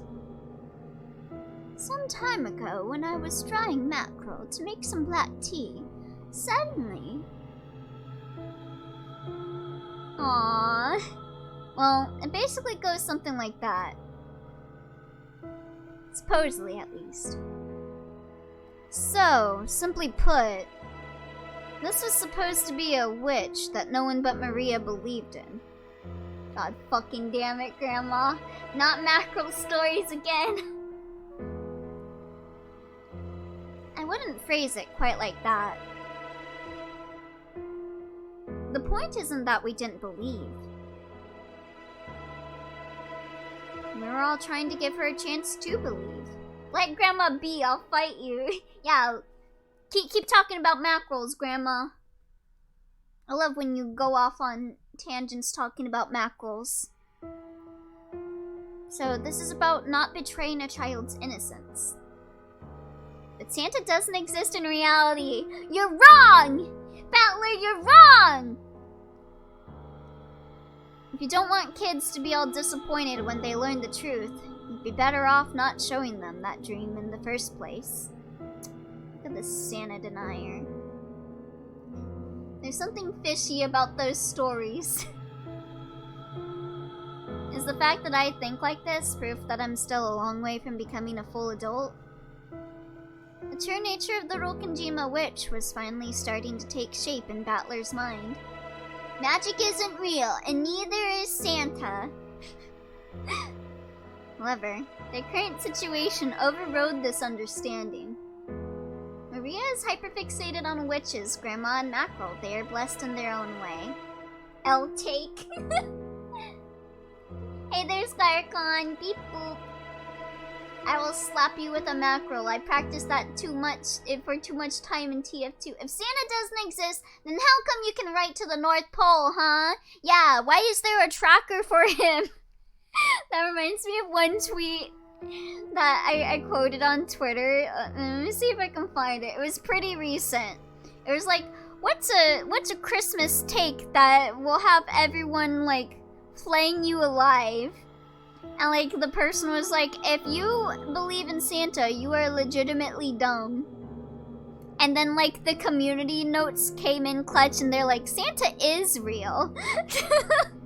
Yeah, I found it. If you actually, no joke, like really believed in Santa as a kid, you were kinda dumb.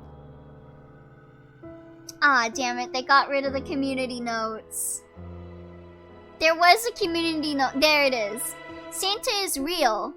Source, NORAD, which tracks his movements every year. Santa.org/en.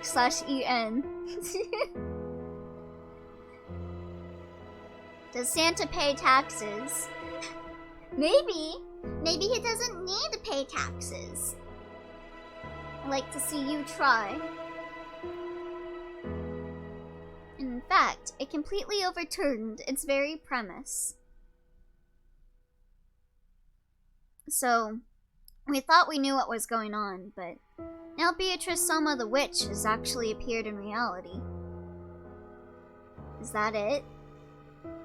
And judging by how freaked out our parents were, looks like she wasn't an invited guest. Now it's starting to get interesting. Fun fact, Santa is the patron saint of prostitutes. What? Hold on. Santa, patron saint. He is the patron saint of Greece and Russia, Moscow and New York, as well as charities, children, and pawnbrokers. He is also the patron saint of sailors. Let me see. Patron of sailors, merchants, archers, repentant thieves, children, brewers, pawnbrokers, unmarried people, and students in various cities and countries around Europe. Oh my god, he's the patron saint of me. I'm an unmarried people. Wait, sailors? Yeah, I googled it. Saint Nicholas. Where's the prostitutes? They didn't mention prostitutes. Okay, here we go. Saint Nicholas later became the patron saint of sailors, merchants, archers, repentant thieves, prostitutes, children, brewers, pawnbrokers, unmarried people, and students. He's been a recognized protector of women ever since he rescued 3 young women from a life of prostitution. When he learned they were to be sold into such a life, he secretly left gold on 3 different occasions to provide dowry money so they could be married. Yeah, if y'all say Beatrice is real because she gives you gold and then you say Santa isn't real, he gave gold to prostitutes. He's real. There's no reason for us to simply assume that a woman called Beatrice doesn't exist. It's what Uncle Rudolph called the devil's proof, and that's why he's called Rudolph. It all connects. None of us knew that a woman calling herself Beatrice existed. But that's not the same as proving that Beatrice doesn't exist. They really will not let go of this devil's proof thing, huh? Battler, whenever he gets the chance to go off on tangents about ideological things, he will go off on that tangent. Dr. Nanjo, You've been friends with grandfather for a long time, right? At one point during the family conference, I was questioned quite thoroughly by Cross-san and the others. They wanted to know if, long ago, Kinzo-san might have had a mistress called Beatrice and an illegitimate child with her. I get it. My parents have their heads full with the inheritance problem. So of course, if the daughter of a mistress like that showed up, it'd be troublesome for them. Cross-san and the rest probably asked Genji-san about it first. Wait, a child? Wait, what? What are you talking about?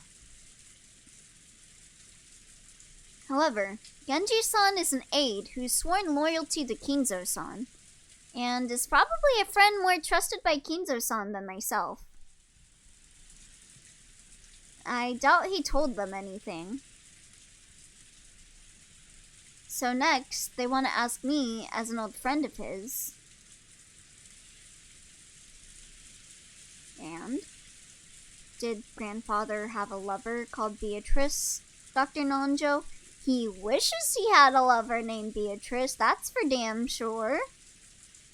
So Kinzo had a child with Beatrice. Oh. Beatrice. He did. No, I have never met her. However, I have heard from Kinzo-san that he had a relationship with a woman like that. Said she passed away a very long time ago. Wait, what if Beatrice is the child? She's dead. So, did the two of them have a kid? That I do not know. But Kinzo-san always says that reviving Beatrice is the goal of his research. That would make sense. Maybe. Usually, if one loses a mistress but has a child left behind to remember them by, they pour all their love onto that child.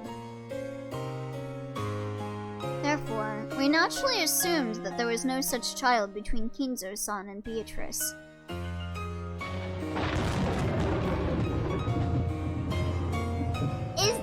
I swear to God. I swear to God, though, if I'm right about this, then Witch's Heart took the whole Nicholas thing from this. I hope I'm wrong. So that leaves us with another devil's proof. Yeah. It's impossible to prove that a child between him and a mistress didn't exist. Because I started thinking like, oh, it's just like Patricia. Probably is a half-seas truth. That emo. So now that the child has actually appeared, we have to assume she did exist after all. That's a bit of a rushed argument. It's more realistic that someone caught wind of the trouble with the Yoshida Miya family inheritance. Song! Thank you for the raid! Phantoon raid followers! Thank you! What were you doing, Song? Hello. Hello, everyone. My name is Elio Lappi. I am a bunny from outer space, and I like playing visual novels, JRPGs, and horror RPG Maker games. We're playing Umineko, a visual novel that is set in the 1980s. Or maybe it's 1880s, I don't remember. And it's about witches and murder. And very bad family relationships. Pew pew, the bellows. I gotta eat din din. Have fun stream. Oh, enjoy your food. I hope you kill lots of people in Bello. Yeah, so they're getting off on a tangent talking about the devil's proof and whether Santa exists or not. And they're being Santa deniers, which is not true. Santa exists. Yeah, mostly the bad family relationships. Yeah. They cheated me a family inheritance. They knew about grandfather's relationships with a mistress long ago and impersonated her, trying to take a slice of the inheritance for themselves. Santa is real. If he's not, prove it. Exactly. If Santa's not real, why do the cookies go missing every night? Sure, that is realistic. But we can't deny the possibility that she really is an illegitimate child. One who lived in isolation, forgotten by grandfather, and who has returned for revenge, right? Revenge? What do you mean? Sorry. Guys just like to dramatize stuff to make it sound interesting. I've seen too many weird dramas.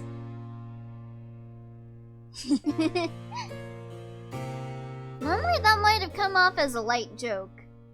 Damn. Deal's proof. I can't prove it until I search the entire world and prove Santa's not there. Yeah, exactly. Checkmate. You can't even explore the entire world because we've only explored like 25% of the ocean. He could be down there. He only emerges from the ocean one night in December every year. A joke had landed after an uninvited mystery guest calling herself Beatrice had marched in on the day of the family conference, where the bloody argument that the inheritance had become took center stage. There's no way Battler's joke would be welcomed with laughter. So, it was a really big help when Nanjo laughed brightly to calm everyone down.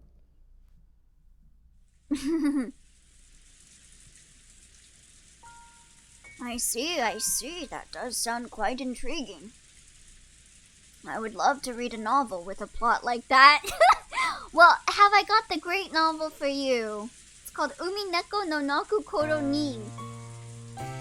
The North Pole could be an underground layer. You never know. Exactly. Well, I don't think it could actually work. After all, right now, on this island, there's 1, 2, 3, a full 18 people, right? 19, actually. 20 if you include Santa, down at the very bottom of the lake. If anyone tries to do something weird, they'll immediately get caught. And thanks to the typhoon, they can't even leave this island. In other words, if you tried to commit some crazy crime, you'd be screwed. More like, no one can go and report you to the police if you kill people, so just keep killing people. I agree. Oh, these guys are in for a rude awakening. The dead ends without any way to escape, and in a situation where everyone's really suspicious of her. I seriously doubt she could pull off a terrifying revenge drama like that. You would be surprised, George. Probably not. In that case, it'd be more realistic if she had come in secret, without making her presence known. I simply cannot imagine someone appearing openly to take revenge outside of some historical drama. Well, who knows, right? Elio, if they tried to kill you, just say no. They can't legally kill you without your consent. Exactly! You can't kill me unless I consent to it. It's against the rules. Revenge is based on emotion, not logic. Foreshadowing much? Yeah. Well, there's no way Beatrice could get away with killing all of us on the island. Beatrice gets away with killing everyone on the island. If you got someone willing to go down along with their opponent, they might not be afraid of anything. Not even the police or large numbers of people. It's okay, Jessica-chan. None of the disturbing things we're imagining will happen. Y'all don't even know how she got here in the first place. Be real, y'all. Yeah. She could probably have assassins set up in the trees while we speak. Like the battle royale between our parents over the inheritance isn't disturbing. That's right. Dad and Uncle Rudolph are pretty tough. And Aunt Ava's even trained in the martial arts. We'll be fine. Yeah. Jessica didn't say it out loud, but she'd vaguely noticed that her own father stood in opposition to all the other siblings on the inheritance issue. They usually played nice in front of the children, but when that pretense was lifted away, like it had been at dinner, the result would be a tumultuous uproar. After realizing this, it was only natural for Jessica to be frightened at the thought that her parents might get caught up in some kind of trouble and become human sacrifices for something terrifying. Seriously, George Aniki's right. Nothing's gonna happen. Even if she pretends she's a witch, what can a single human woman who can't even use magic do? You would be surprised, Battler. He just shows up to go prove them wrong right now.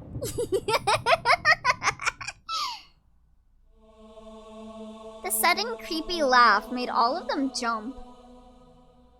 And when they realized the strange laugh was coming from Maria, they were shocked again. I see. So, that's how you see it, Battler. Oh no, she has a gun. What is that you got? A knife! No! What is? Oh, creepy Maria time again. Don't laugh all creepy like that. You accept Beatrice's existence for now. At least you accept her as the 19th person and a guest. But that's all, right? You don't accept that the 19th person, Beatrice, is a witch, right? Huh? Of all the crazy things to say. Of course that's what I think. Witches couldn't possibly exist. The only possibility is that she's a human woman claiming to be a witch.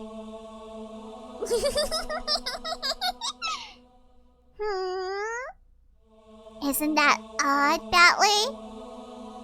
That's a devil's proof, isn't it? Of course, witches don't exist.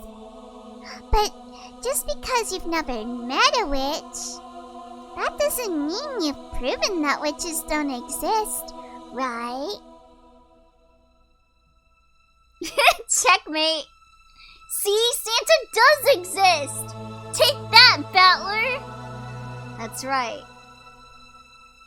You're not wrong there.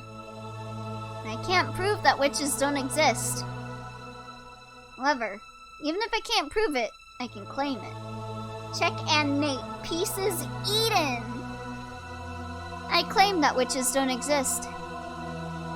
Why? How can you claim that witches don't exist, even though you can't prove it? Because things like that don't exist. Turn the chessboard around, Battler. Spin that chessboard. Eat the pieces.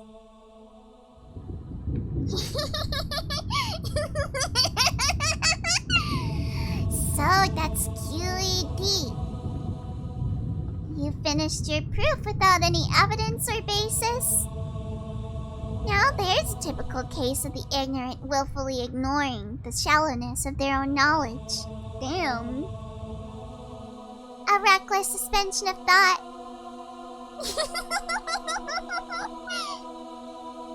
And there's only one way to resolve this, Maria. The witch's side needs to show some proof themselves. Those are child words, alright? It's the devil's proof again. If you bring me a devil, we can end this right now.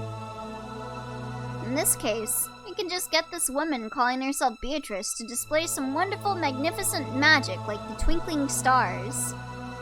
All she has to do is show us something that's impossible for humans, right?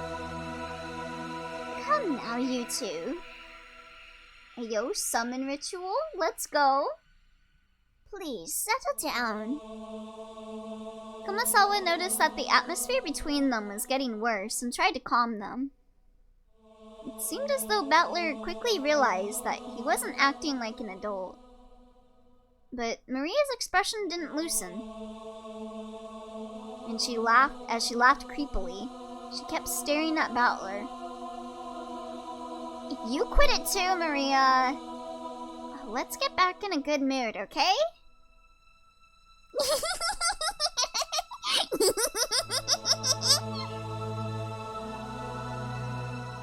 If that's what you want, Beatrice will definitely show you. Something impossible for humans. When she does, you'll believe too, okay? Beatrice proceeds to create a feat that's impossible for a human to do the next day. You'll believe in Beatrice. Sure. If she lets me have a look, I'll believe. It's a chess debate between the witch and you, Battler. If you get checkmated, you'll believe in the witch. Oh, I like the way you put that. The witch shows her magic. My king is put into check. I quibble, saying it'd be possible to reproduce her feat using measures even a human could take, and my king escapes. Failing to do that would be checkmate, so that's a pretty good analogy. Analogy, I can't say that word right. Battler, in chess, you and your opponent have pieces that move in the same way. So you can predict your opponent's moves. But you know what?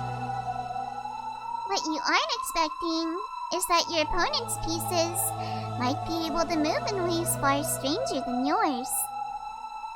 Beatrice proceeds, but what if the chessboard is spinning? You simply assume that, since witches must not exist, the movements of Beatrice's pieces will obviously be the same as your own. She's going against the rules of chess. Take her away. But you know what? Sorry, Battler, but your chess partner isn't human. She's a witch. She can move her pieces in ways that humans can't. Right now, your understanding is flawed. Battler, you like Aunt Kitty A's chessboard thinking, right? Yeah. I like that style of thinking, where you stand in your opponent's shoes. And that's why you'll get stuck. Even though your opponent is a witch, you won't accept it. So you can't understand the moves a witch might make. And your chessboard thinking won't work. Motherfucker wants to implement magic into chess. Ban the cheater. Your knowledge of your opponent is mistaken. The very first premise of chessboard thinking is broken down. Ah. So that's your game. You cannot win in chess against a witch.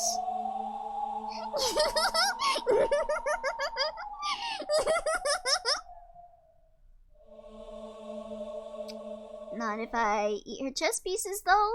I can beat her then. This is not how chess works, Maria.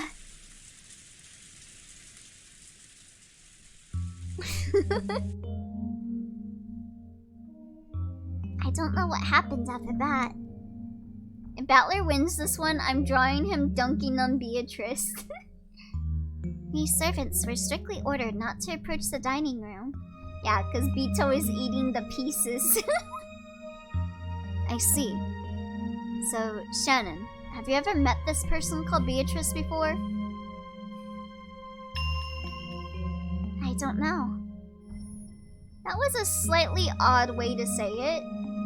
Battler just needs to open Stockfish on the other tab while playing. Easy. Didn't quite sound as if she was saying her memory was hazy. For us servants, Beatrice Sama is the second master of this mansion. Can't help but root for underdogs. Some people say we've spread that rumor because of the master's influence.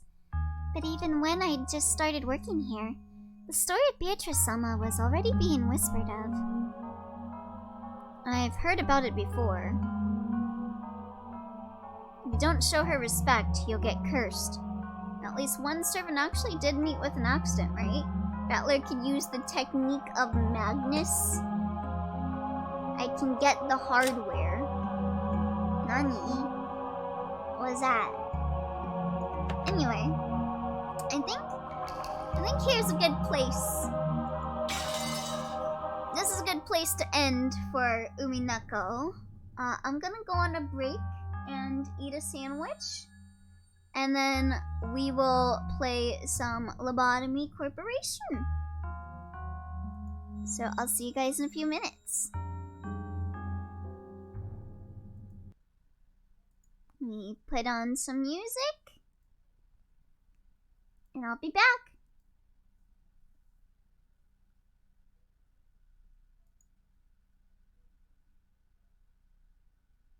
Once the music starts playing. Yeah, stop cognito hazarding me! I'm leaving.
Hello. I have returned. How's it going? I have myself a nice little chicken sandwich. Howdy, welcome back. Hello. I also saw Adamello is here. Hello, Adamello. How's it going? Hi, Elio. Hello. Yeah. How are you guys doing? I saw a lot of you guys were eating during the BRB too. Hope you guys enjoyed your food. Elio, good evening. Hey there, Kren. How's it going? Yeah, I'm gonna be switching over to Lobotomy Corp now. So, for those of you that aren't familiar with my game switching habits, I go offline for a few seconds to separate the VODs. Cause I hate how YouTube does VODs for stuff when you play multiple games in a day. So, I will be right back. I'm making it out of the Lobco with this one. Maybe. Or you guys might die. I guess that's one way to get out of Lobcore. By dying. I will not survive this BRB. Yeah, I'll be right back. So don't freak out. I'll be right back, okay? See you guys in a few.